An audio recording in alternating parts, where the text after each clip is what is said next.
Hi everyone, and welcome to the Altered State, where we turn churchy things right side up in an upside down world. It's Easter, and here we are basking in the joy of the Lord's resurrection. Now, I know that Easter Sunday was a few days ago, and I was deliberate in not putting together a video for Easter Sunday after our catechetical series on the sacred Triduum. At least that's my story, and I'm sticking to it. But seriously, we are now in what we call the octave of Easter. For you Latin scholars out there, an octave, of course, is an 8-day period. Traditionally, the Church will extend her celebration of the holiest days of the liturgical year for a full week. So while Easter was on Sunday, it's still Easter Sunday for a full week.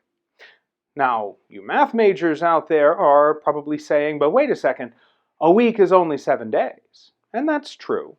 But the ancients counted days a little differently. They always made sure to count the day you start on and the day you end on. So for us in the modern age, we say that from today to tomorrow is 1 day. But for the ancients, it was 2. Today and tomorrow. It works the same with Jesus being 3 days in the tomb, Friday, Saturday, and Sunday.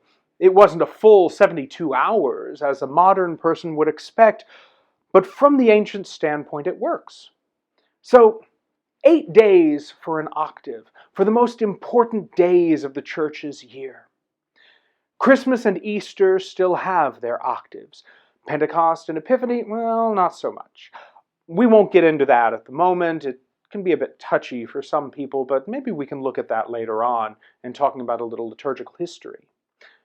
Now, for the other 2 days of the Triduum, Holy Thursday and Good Friday, the Church goes so far as to do more than give them an octave. They actually get a separate feast day to more fully celebrate the mystery of those days, the Feast of Corpus Christi and the Feast of the Exaltation of the Cross.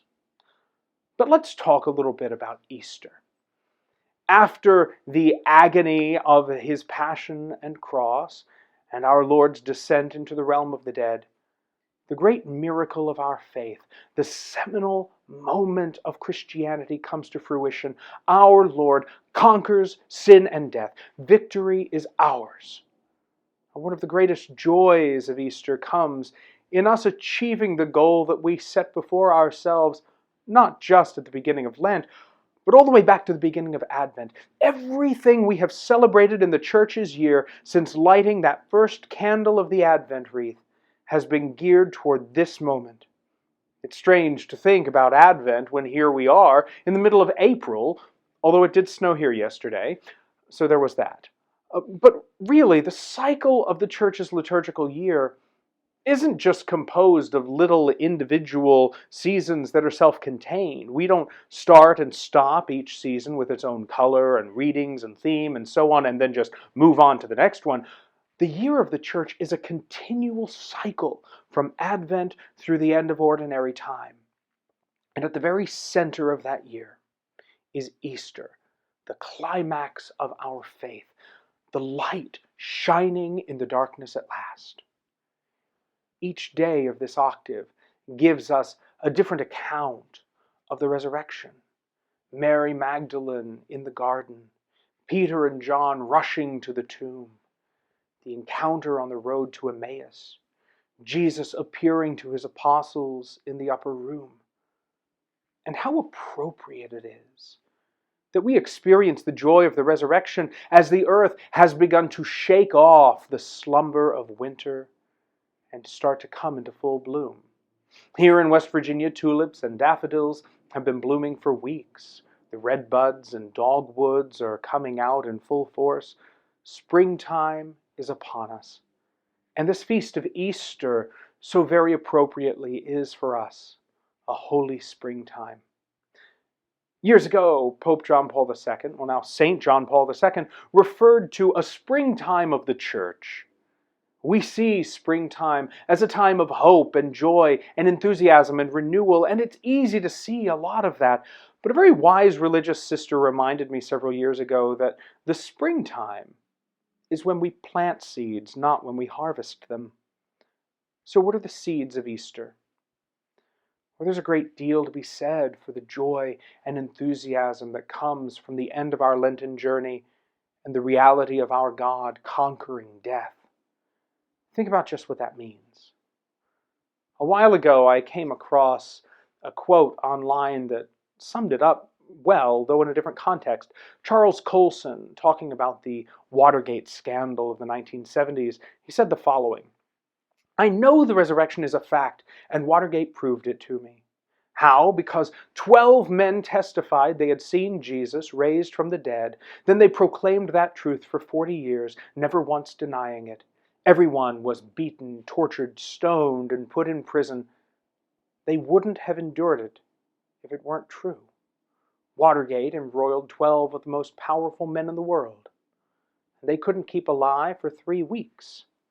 You're telling me that 12 apostles could keep alive for 40 years?